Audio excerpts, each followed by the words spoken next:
Cats and kittens. I'm just waiting for it to pop on. Share it appropriately. What's up? What's up? Hey, look at my new setup. I mean, can you even? Can you even? I can't even. Look. Hi, Trisha. Isn't my voice like just divine? Trisha, tell me, can you hear me? Or can you not hear me?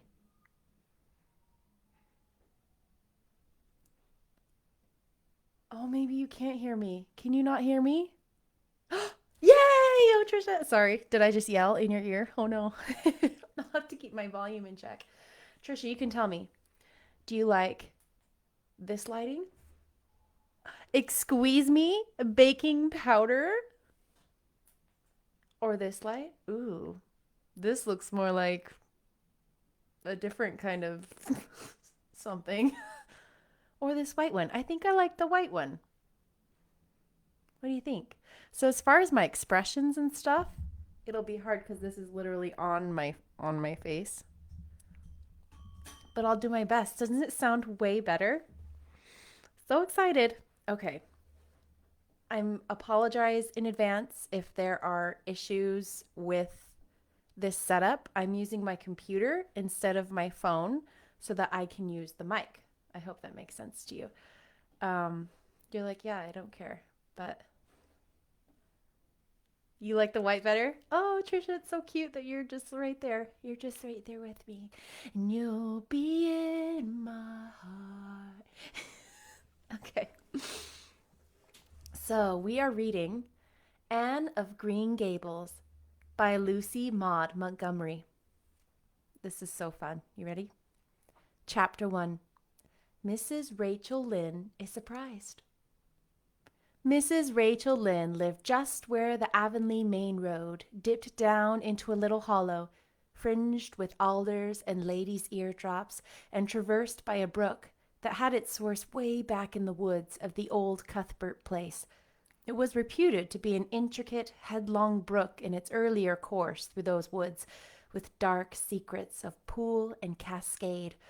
But by the time it reached Lynn's Hollow, it was a little quiet, well-conducted stream.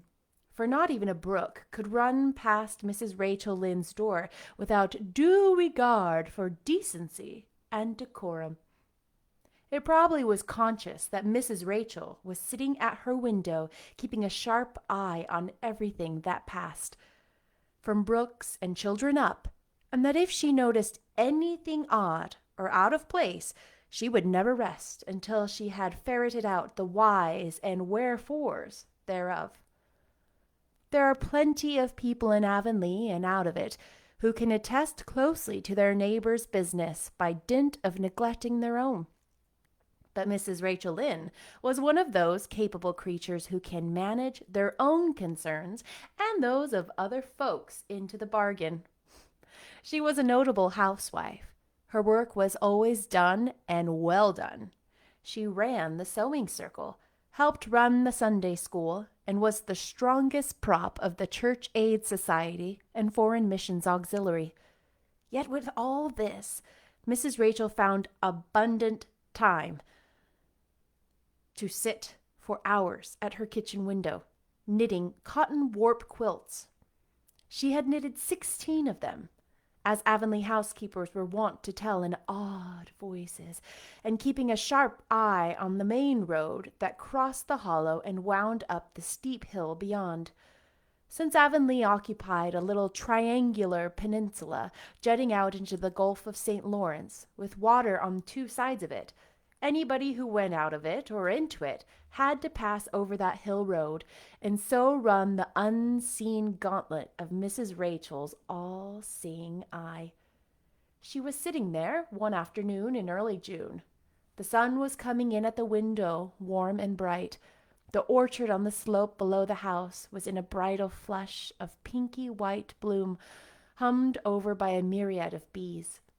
Thomas Lind, a meek little man whom Avonlea people called Rachel Lynn's husband, was sowing his late turnip seed on the field beyond the barn, and Matthew Cuthbert ought to have been sowing his on the big red brook field away over by Green Gables. Mrs. Rachel knew that he ought because she had heard him tell Peter Morrison the evening before in William J. Blair's store over at Carmody that he meant to sow his turnip seed the next afternoon. Peter had asked him, of course, for Matthew Cuthbert had never been known to volunteer information about anything in his whole life. And yet, here was Matthew Cuthbert, at 3:30 on the afternoon of a busy day, placidly driving over the hollow and up the hill. Moreover, he wore a white collar and his best suit of clothes, which was plain proof that he was going out of Avonlea, and he had the buggy and the sorrel mare, which betokened that he was going a considerable distance. Now, where was Matthew Cuthbert going, and why was he going there? Had it been any other man in Avonlea, Mrs. Rachel, deftly putting this and that together, might have given a pretty good guess as to both questions. But Matthew so rarely went from home that it must be something pressing and unusual which was taking him. He was the shyest man alive, and hated to have to go among strangers or to any place where he might have to talk. Matthew, dressed up with a white collar and driving in a buggy, was something that didn't happen often. Mrs. Rachel, ponder as she might, could make nothing of it, and her afternoon's enjoyment was spoiled. "I'll just step over to Green Gables after tea and find out from Marilla where he's gone and why," the worthy woman finally concluded. "He doesn't generally go to town this time of year, and he never visits. If he'd run out of turnip seed, he would have dressed up and take the buggy to go for more. He wasn't driving fast enough to be going for a doctor. Yet something must have happened since last night to start him off. I'm clean puzzled, that's what. And I don't know a minute's peace of mind or conscience until I know what has taken Matthew Cuthbert out of Avonlea today."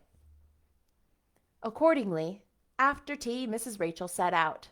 She had not far to go. The big, rambling, orchard-embowered house where the Cuthberts lived was a scant quarter of a mile up the road from Lynn's Hollow. To be sure, the long lane made it a good deal further. Matthew Cuthbert's father, as shy and silent as his son after him, had got as far away as he possibly could from his fellow men without actually retreating into the woods when he founded his homestead. Green Gables was built at the furthest edge of his cleared land, and there it was to this day, barely visible from the main road along which all the other Avonlea houses were so sociably situated. Mrs. Rachel Lynn did not call living in such a place living at all. "It's just staying, that's what," she said as she stepped along the deep-rutted, grassy lane bordered with wild rose bushes. "It's no wonder Matthew and Marilla are both a little odd, living away back here by themselves. Trees aren't much company, though dear knows if they were there'd be enough of them. I'd rather look at people. To be sure, they seem contented enough, but then I suppose they're used to it. A body can get used to anything, even to being hanged, as the Irishman say." With this, Mrs. Rachel stepped out of the lane into the backyard of Green Gables. Very green and neat and precise was that yard, set about on one side with great patriarchal willows, and the other side with prim Lombardies. Not a stray stick nor stone was to be seen, for Mrs. Rachel would have seen it if it had been. Privately, she was of the opinion that Marilla Cuthbert swept that yard over as often as she swept her house. One could have eaten a meal off the ground without overbrimming the proverbial peck of dirt. Mrs. Rachel rapped smartly at the kitchen door and stepped in when bidden to do so. The kitchen at Green Gables was a cheerful apartment. or would have been cheerful if it had not been so painfully clean as to give it something of the appearance of an unused parlor. Its windows looked east and west. Through the west one, looking out on the backyard, came a flood of mellow June sunlight. But the east one, whence you got a glimpse of the bloom-white cherry trees in the left orchard and nodding, slender birches down in the hollow by the brook, was greened over by a tangle of vines. Here sat Marilla Cuthbert, when she sat at all, always slightly distrustful of the sunshine, which seemed to her too dancing and irresponsible a thing for a world which was meant to be taken seriously.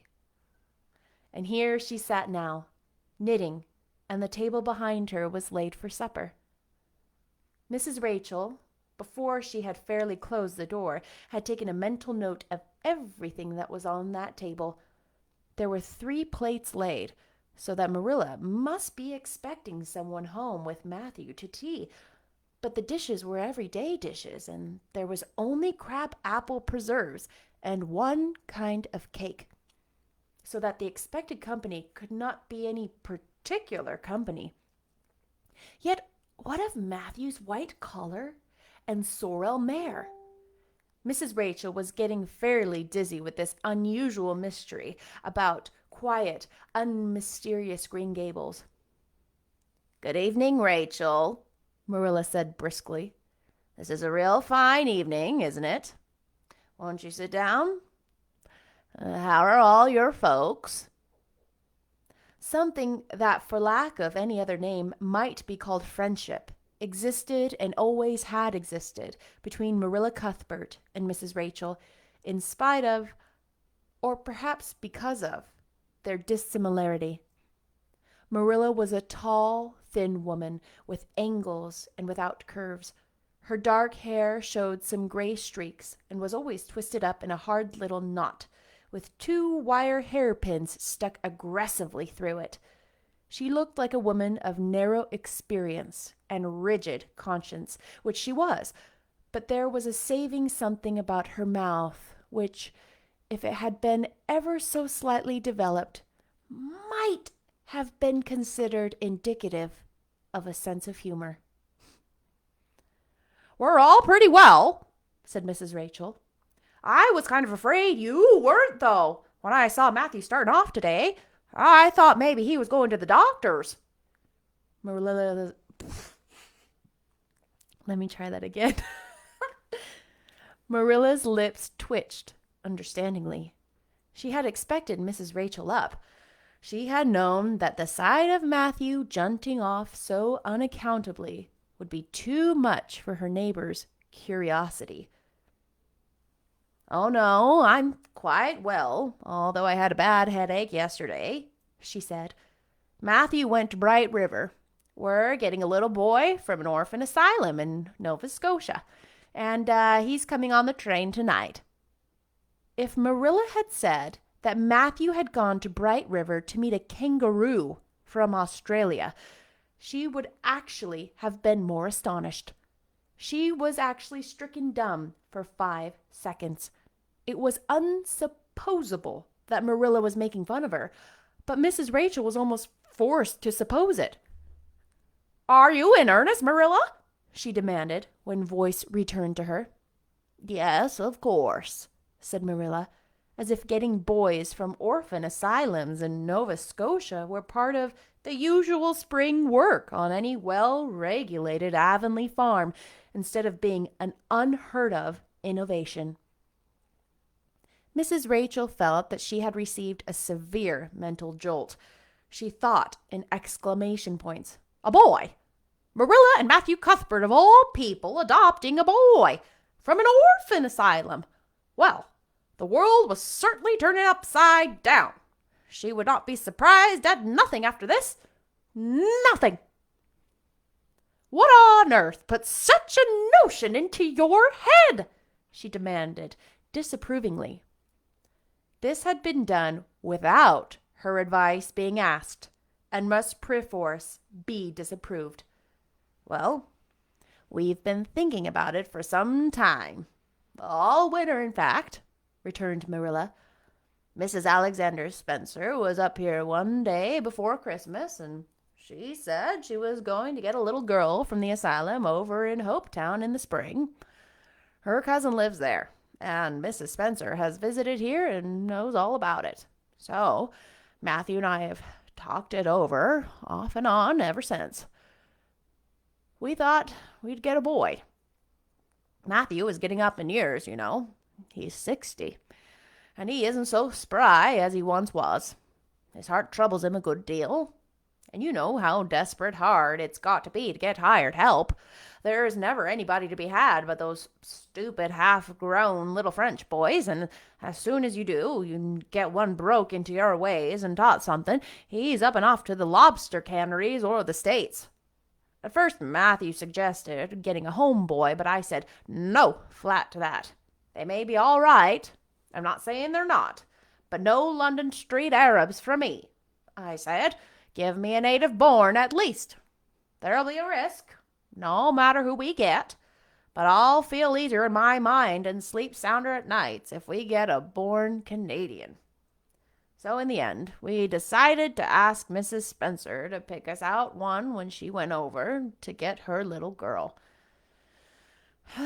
We heard last week she was going, so we sent her word by Richard Spencer's folks at Carmody to bring us a smart, likely boy of about 10 or 11.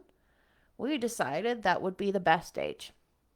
Old enough to be some use in doing some chores right off, and young enough to be trained up proper. We mean to give him a good home and schooling. We had a telegram from Mrs. Alexander Spencer today. The mailman brought it in from the station, saying they were coming on the 5:30 train tonight. So Matthew went to Bright River to meet him. Mrs. Spencer will drop him off there. Of course, she goes on to White Sands Station herself. Mrs. Rachel prided herself on always speaking her mind. She proceeded to speak it now, having adjusted her mental attitude to this amazing piece of news. Well, Marilla, I'll just tell you one plain that I think you're doing a mighty foolish thing.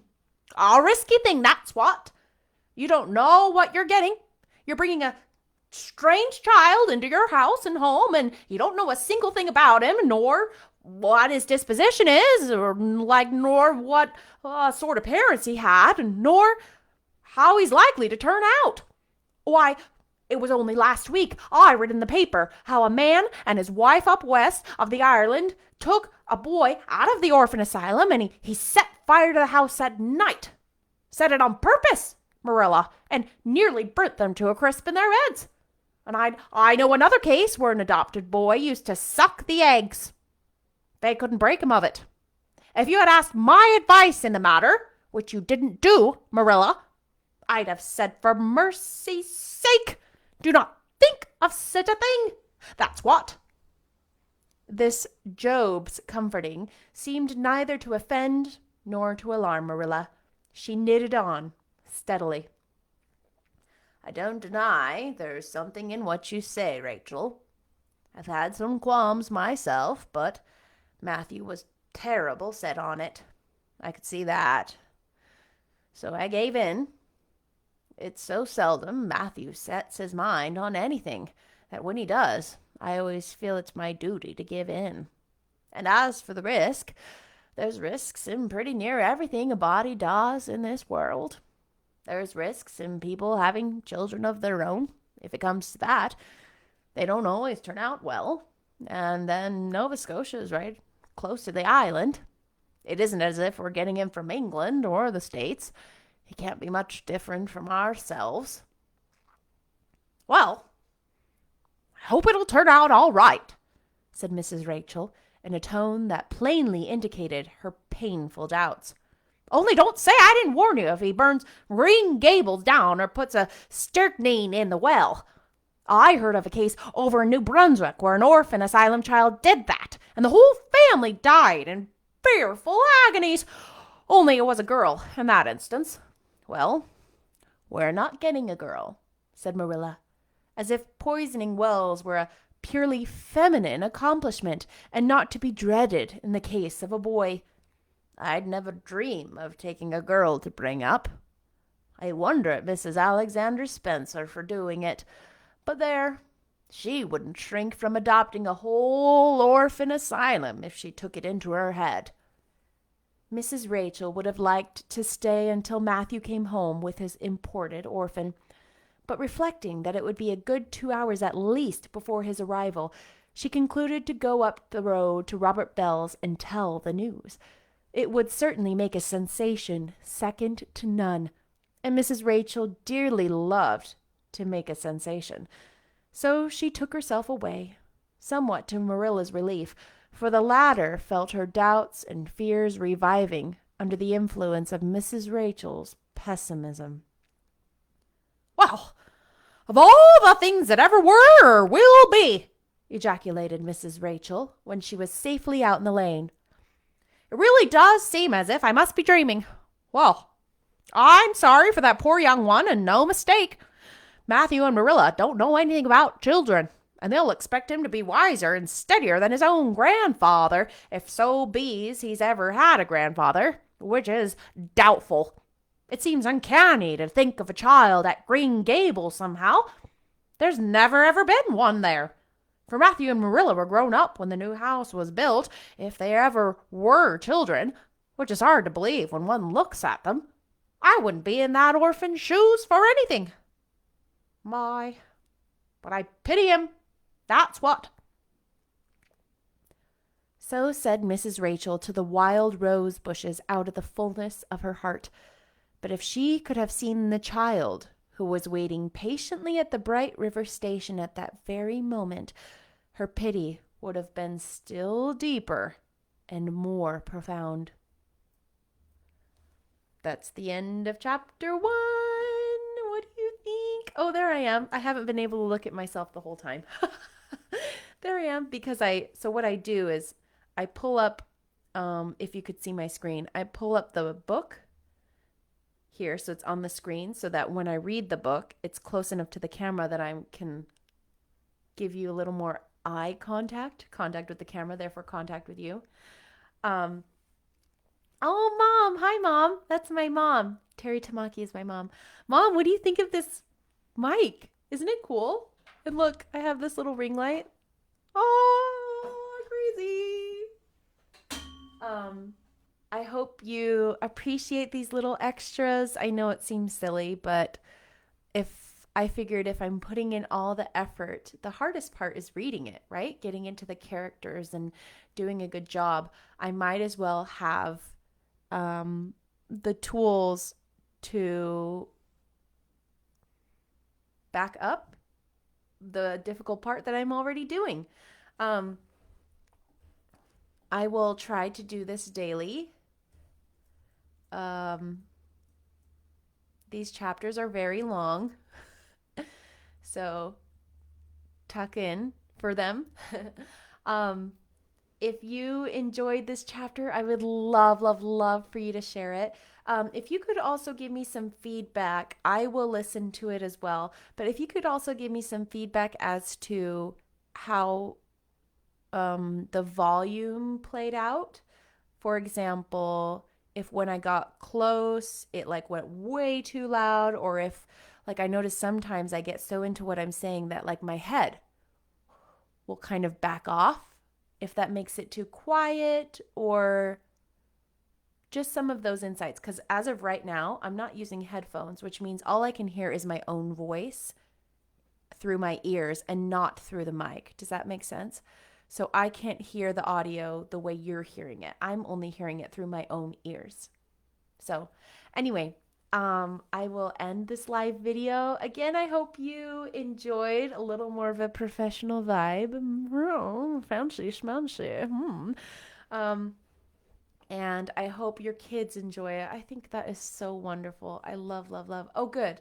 Thank you, Trish. I appreciate that. It wasn't too loud or too quiet. So it wasn't, I just worry about the volume, I guess not necessarily being too loud or too quiet, but that it changes too much for the range of the microphone to handle, so that it makes it too loud or too quiet at some point. Thank you. I'm excited.